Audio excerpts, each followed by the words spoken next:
একটা দলের আমির সে বলতেছে আমি বিরোধী দলীয় নেতা তাই এখানে আসছি। তার মানে সে হৃদয়ে ধারণ করে না বাংলা ভাষা। আমি 52 সাল থেকে 26 সাল যদি দেখি, একটা গ্রুপ বাংলাদেশে বসবাস করে, বাংলাদেশে ভোট দেয়, বাংলাদেশের ভোটার, বাংলাদেশের সুবিধা নাই, বাংলা ভাষায় কথা বলে, কিন্তু হৃদয়ে ধারণ করে অন্য ভাষা। আমি আজকে সকালবেলা ঘুম থেকে উঠে অত্যন্ত ব্যথিত হয়েছি একটা কারণে, যে একটা দলের আমির সে বলতেছে আমি বিরোধী দলীয় নেতা তাই এখানে আসছি। তার মানে সে হৃদয়ে ধারণ করে না বাংলা ভাষা, হৃদয়ে ধারণ করে না বাংলাদেশকে।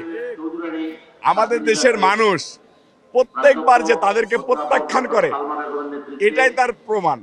এইবার কিন্তু